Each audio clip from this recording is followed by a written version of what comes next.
This video out of California is wild, and heads up, this might be hard to watch. It all went down at a store just outside of Oakland. There's a confrontation going down inside with a store clerk. As another employee behind the counter ducks down to pick up a bat, the man fighting the clerk dumps lighter fluid on him and sets him on fire. The clerk runs off engulfed in flames as the other employee runs out from behind the counter and starts hitting the man who had the lighter fluid with a bat. This all went down about a week and a half ago, and the store clerk has since been hospitalized, covered in extensive second and third degree burns. Pain is like 7, 8, out of 10.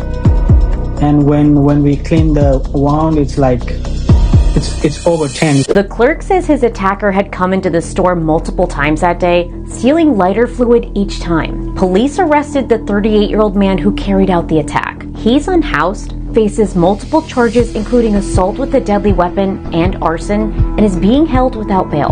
And we can't talk about all this without calling out the broken system that led to all this.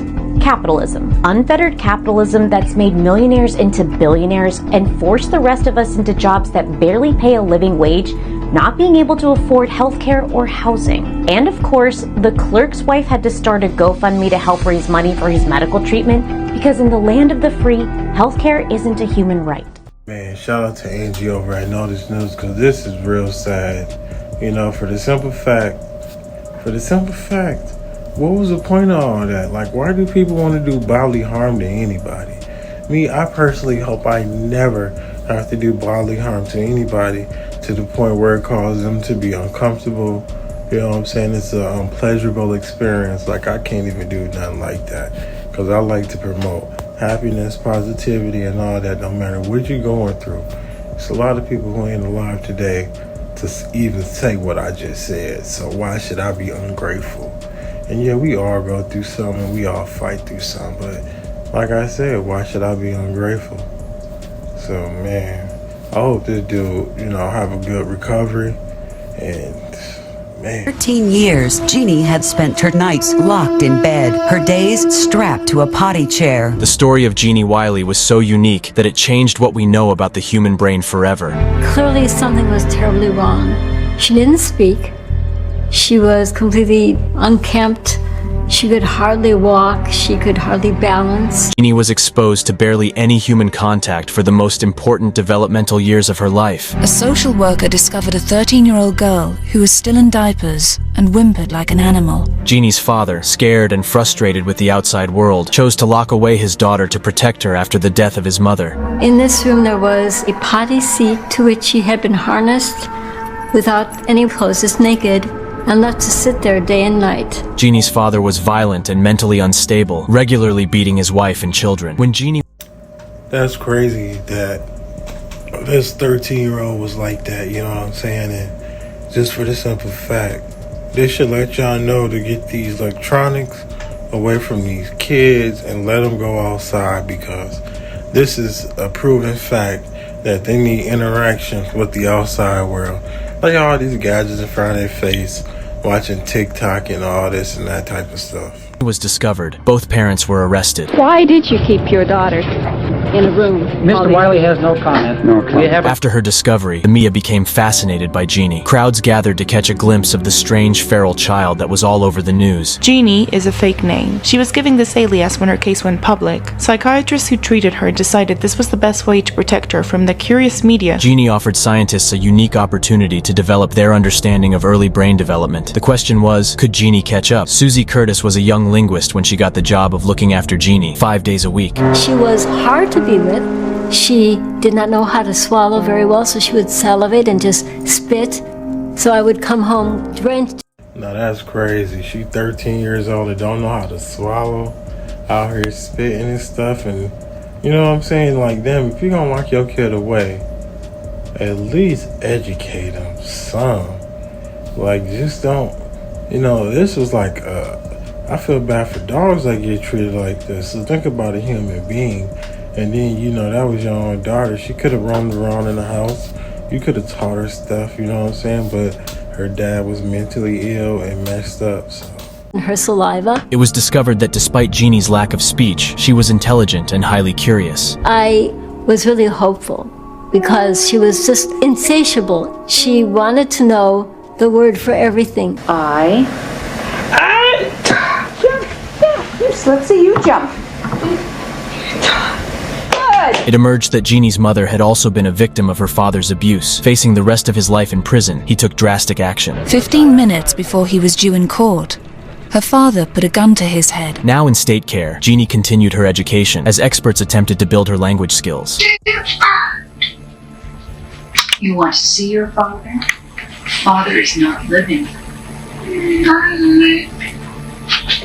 But something was different about Jeannie. Although she built an extensive vocabulary, she lacked the ability to form proper sentences and use grammar. Jeannie's brain had missed a critical stage of development. The little bits and pieces of English that take those words and transform them into a grammatical sentence never came in. All the question words like who, what, where, why, when, never. She never had any of them. In the early stages of development, the brain must ensure that all its cells are wired up correctly. This is not only a matter of making connections, but cutting them too. To work properly, the brain must decide which connections to keep and which ones to cut. So the brain uses a brutal, defective rule. Use it or lose it. Because her parents never spoke to her, Jeannie's brain began to disconnect the parts needed for speech. Scientists realized that Jeannie's brain would never be able to reconnect the parts of her brain required for speech. Let me see. The log? You found a picture of a log. I didn't even know you knew what a log was. Unfortunately, Jeannie's story ended tragically. After her rescue, Jeannie was moved around several foster homes. In one of these homes, she suffered abuse and neglect once again. The words that she had learned with Susie disappeared, and she lost all language skills once again. Yeah, that was crazy for the simple fact she got progress, started doing better. And even though she had missed out on being able to do certain things, being able to do some, you know what I'm saying, is better than none. And then she got into a bad home. And then boom, trauma all over again. And that's how you know trauma is real. So, you know, if you ever been through something, try your best to get through it. You know what I'm saying? We gonna have our moments where you're gonna break down, cry, wonder why. But at the same time, you just gotta keep going. Because at the end of the day, that's pretty much all you have. Jeannie is now in her 60s and is thought to be living in care somewhere in California, away from the public eye. Her unique case, however tragic, led to huge advancements in our understanding of human brain development and illustrated just how damaging neglect of this kind can be. This video out of Virginia is shocking. This is 21-year-old YouTuber Tanner Cook. His Classified Goons YouTube channel has more than 55,000 subscribers, where he can be seen pranking people by stealing their groceries at the store. I buy those stuff! Those groceries, those are mine. Pretending to throw up on Uber drivers. And trying to get strangers to play Naked Twister. I'm down if she's down. What kind of freak question is that, yo? But just recently, one of his pranks quite seriously backfired. Seen in this video, he's at a mall food court in Dulles approaching a delivery driver. Tanner plays a nonsense phrase off of Google Translate repeatedly and holds it up to the driver's ear. What's that mean? The delivery man isn't entertained. Get on my face with one top stop. But Tanner won't let it go, and that's when things take a serious turn. As Tanner continues to follow with his phone, the delivery guy pulls out a gun. Stop! Tanner was shot in the chest, and the whole thing set off a panic inside the mall, thinking there was a mass shooter. This all went down back in April, and Tanner was seriously injured and required intensive care. Sadly, this kind of madness is becoming all too common. That's because the algorithms which rule our life, owned by billionaires whom our government refuses to reel in or police in any way, favor outrageous content that gets views, likes, and comments, you know, engagement. And because we live in an uber-capitalist hellscape, massive engagement can lead to massive paydays, with some creators making hundreds of millions of dollars. In short, they have a massive incentive to act like this. The whole incident just went to trial, where the jury saw this video, and Tanner testified that he intentionally tries to confuse the targets in his videos. The 31-year-old delivery driver pleaded not guilty and claimed it was self-defense, and while the jury ended up finding him not guilty on a charge of aggravated malicious wounding, he was convicted on a gun charge. Tanner says he makes $2 to $3 grand a month from his videos and plans to keep making more.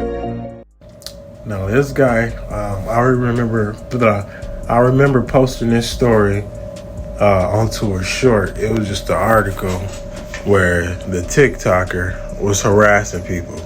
Now, That's messed up. He still got the gun charge. But at the same time, he shouldn't even be charged because he wasn't messing with nobody. Yeah, he in a shopping center where guns is prohibited. But at the same time, man, he wasn't hurting nobody. How many people you think in the mall carry a gun?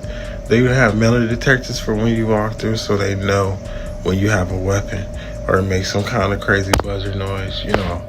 So, I just have to have been wrong place, wrong time for him. But for this TikToker, some of this shit, he need to watch what he doing because he might not be lucky again.